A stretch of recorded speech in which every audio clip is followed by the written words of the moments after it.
everybody. Welcome to Writers with Purpose. I am Melvese from Written Words Publishing. At Written Words Publishing, we envision a world where every storyteller, regardless of their background, has the opportunity to share their voice, shape narratives, and impact the world through the written word. And today, our guest is going to be Dr. Janae Bishop Nesbit. She's the author of Thrive, Recharge, and Rise. It's a powerful guide to help educators and leaders break free from burnout, regain their strength, and create a life filled with purpose and resilience. So before we bring Dr. Janae up to the stage, let's watch this short video about her book. You get to enjoy it and create that best version of yourself. When we think of what are some of the key elements of this book, Thrive, Recharge, and Rise, guiding principles for leading individuals who are in leadership and in education, I want you to consider that it offers you some tidbits about understanding burnout and stress. And it also offers you proven strategies to build resilience. You know, we're not born with resilience. It is something that we build as a result of making sure that our cup doesn't get empty. Because if our cup is empty, how can we pour into others, right? And then also this book, Thrive, provides an opportunity for us to look at the significance and the importance of building a supportive community. So as you turn the pages, you will also be involved in different handouts in order for you to be able to self-reflect and become more self-aware so that you can continue moving forward. So I look forward to continuing to conduct personal and professional development. You know, my background, I have a master's in guidance and counseling. I have a EDS, a specialist of education degree in administration and supervision. And my doctoral degree is in educational leadership. And so all of that, along with my military training as an officer, really lends itself to leadership, and it lends itself to personal and professional development. But most of all, it also lends itself to being able to share with you that you get to create that best version of yourself. And you get to make the rest of your life the best of your life. I'm Dr. Janae Bishop Nesbit, your educational productivity consultant, and I help leaders and educators to thrive, not just survive, as they are navigating through life. Take care, and looking forward to staying in touch.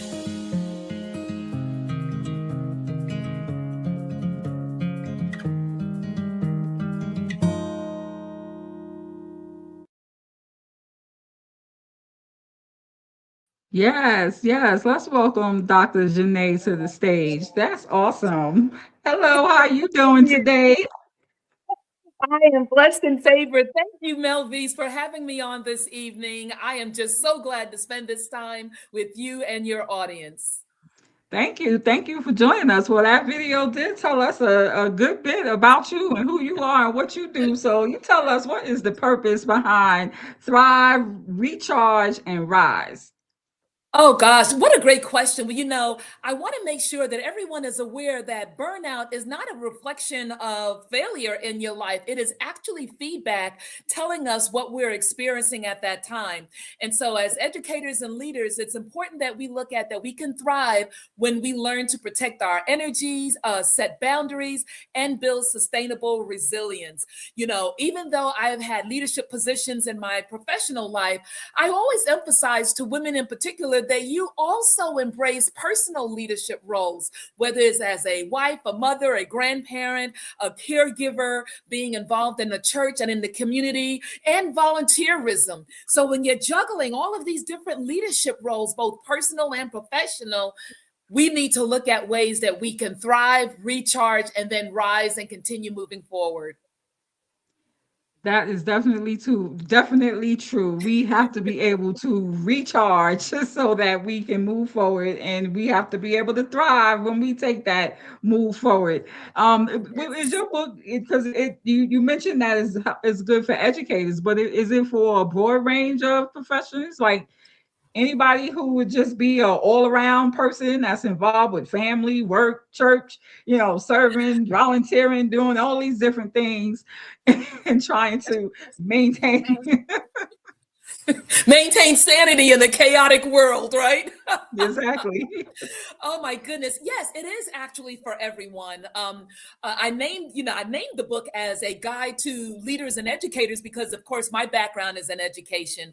I've been a guidance counselor in all of the middle, elementary. I'm sorry, not elementary, but middle, high, and alternative school levels. I've been an assistant principal in the high school level, and I've been a principal in high school and in alternative school. So education is a great part of my professional background, but this book really can be used by everyone because we all experience some level of stress that can lead to burnout if untapped. So in the book, what they will find is that they'll be able to recognize and prevent burnout. They'll also look at how to address common burnout triggers. In addition, I also talk about cultivating a growth mindset because that's so important for us to think outside the box in terms of what will help us to reach some equilibrium. I also reference in the book about recharging with healthy habits, and I make references to the 8 dimensions of wellness that I often talk about that is research based. I also reference in the book how important it is, especially for women. You know, I'm a woman, but for everyone, whether they're a nonprofit, corporate, in the faith based community, being able to set boundaries in order to take control of your time. I often share with people that no is a complete sentence, but as women, we are socialized to give explanations why we can't do something. But guess what? We only have the same 24 hours in a day, just like Oprah Winfrey. But the book also emphasizes the importance of building a support system because as leaders in your personal life and professional life, we need to have a community. Then there's the unplugging and reconnecting. And then finally, how to develop a long-term plan for your resilience. So you're absolutely right when you said, is this just for leaders and educators? But guess what? We all demonstrate some form of leadership in some capacity in our lives. We don't necessarily have to have the title of leader. That's absolutely true. Well, what are some of the signs of burnout? How would somebody know that they are burnt out?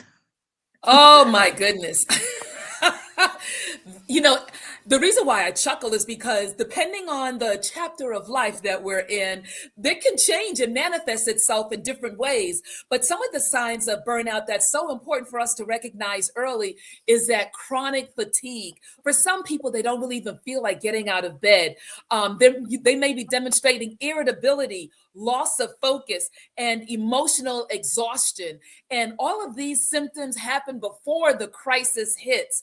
Then there's the need for us to be able to differentiate between tiredness from true burnout. And understanding burnout requires being intentional about the recovery. It's not just about having time off. So, burnout is a more excessive form when we have untapped stress. That is true. Well, what type of boundaries or what type of mindset would somebody have to have? What type of boundaries would they have to put in place to recover from burnout and prevent it from happening again? Oh man, that is such a powerful question. And I believe that it starts with having a growth mindset. You know, sometimes folks say, well, I've always sat back with a bowl of ice cream, a Snickers bar, and some chocolate chip cookies on the side when I'm feeling really stressed. But I encourage you to have a growth mindset in realizing that you can replace some of those things that are unhealthy habits with healthy habits that foster resilience and enables you to learn and grow and to be able to adapt. It's so important for us to build the confidence that our long-term leadership has capacity for us to be able to learn.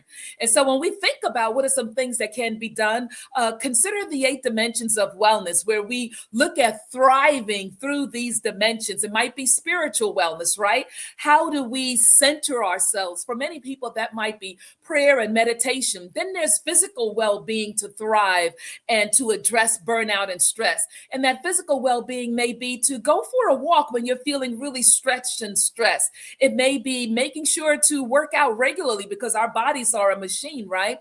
Then when we consider the emotional wellness as a way of being able to address stress and burnout, that emotional wellness revolves around if you need to see therapy or coaching, do that so that you can have an emotional way of being able to mental and decompress. The research also talks about environmental wellness, right? So I suggest that in order to address stress and burnout, look at your environment, whether it's your home office or your corporate office or your nonprofit office. What are some of the things you have in that environment that helps to decompress the pressure and make you feel at ease? For some people, I know well, like myself, when I was a principal in a high school setting, I like the sound of music in the background, low sounding music, low lighting, because that helps to bring our blood pressure down, etc. Then there's also social wellness to thrive against burnout. And social wellness is, what are you doing in your professional and your personal relationships? Because when it's all done and said, life is about relationships, right? So when you take into account your social well-being, consider those relationships that you have in the work environment. What is toxic? What might not be toxic? What's working for you? But what we find is that when people begin to have stress that elevates into burnout, it's their personal relationships that take a hit. You know, you give your best when you're in the office, and then you come home and your partner, your kids, the ones that you're caregiving, they don't tend to get the best sides of us. Then there's the intellectual wellness, like what you do in this space. And what that revolves around is, how are you having ongoing learning in your life? There's occupational wellness. When I speak to entrepreneur groups, I tell them or suggest to them, let your 9 to 5 pave the way for your 5 to 9, right? That 5 to 9 is, what are those things you do that really lights you up inside?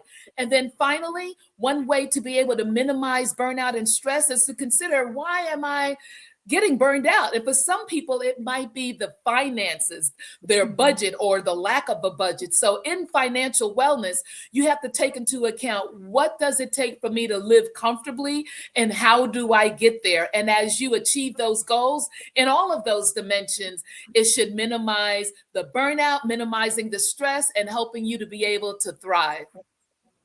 Wow, wow, wow. So, I mean, that just should really make us all sit down and really think and take a really deep look at everything that's going on in our lives, everyone we come in contact with, everything we Absolutely. think about, everything we eat, every movement we take. I mean, you really need to sit down and analyze yourself.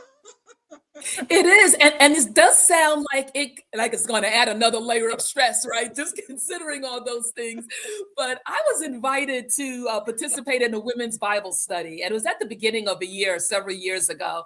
And one of the things that we did was to study, what does the Bible say about these particular dimensions of wellness? What does it say about thriving?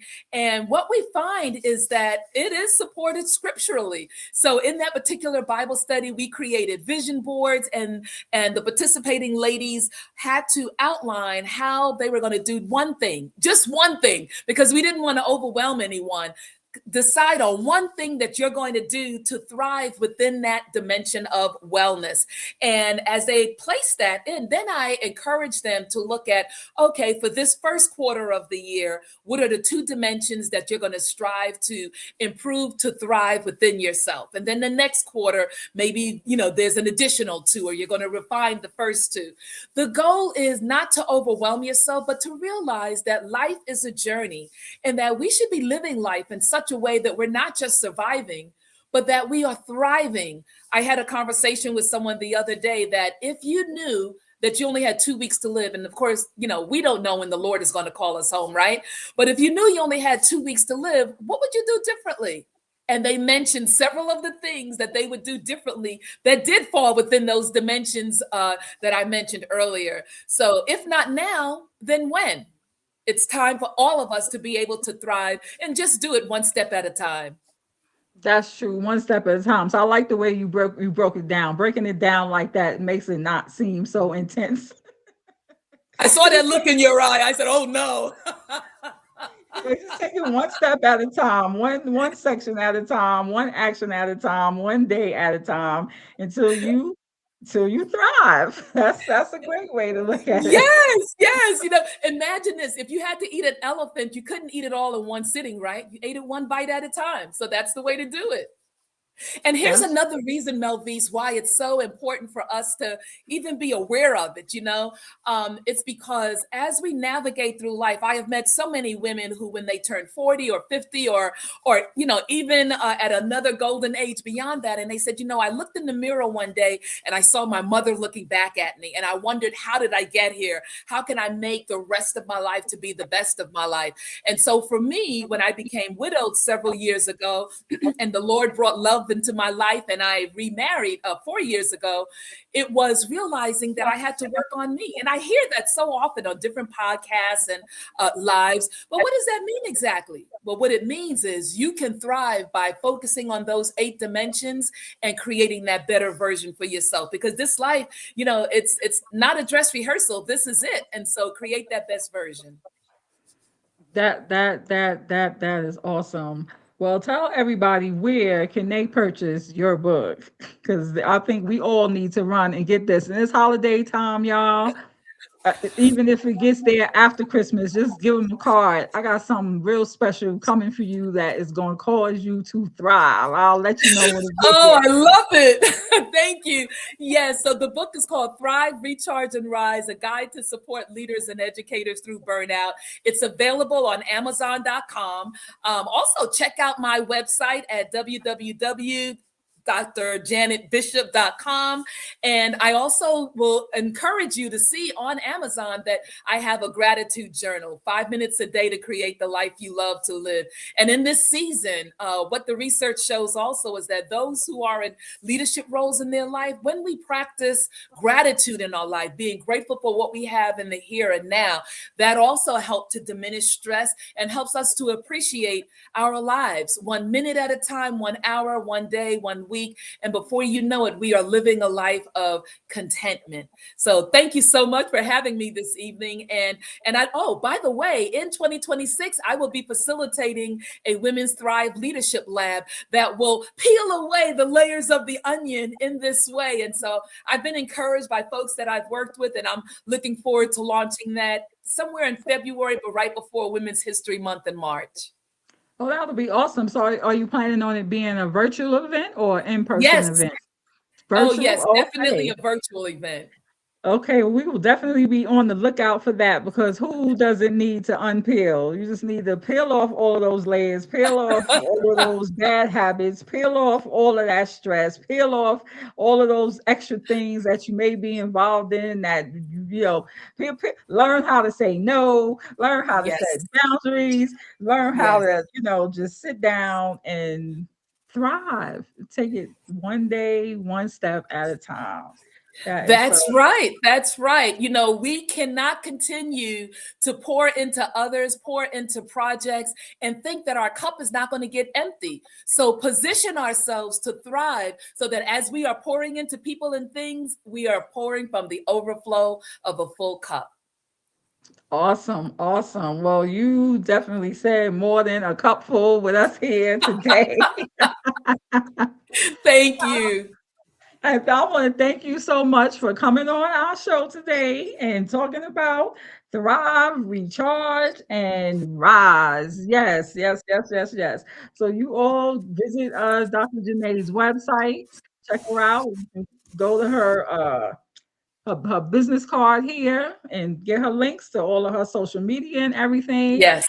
And before we go on our way out of here, we are just going to play a video about your education consultant service. You want to just give us one little hint about that before we go? Hey, this in a nutshell will tell you who I am and what I do. All right, then, y'all. Well, y'all heard it here. So we are extremely grateful that you joined us here today, and we will see y'all on the next episode of Writers with Purpose. You all have a blessed day, a great weekend. Bye-bye, y'all.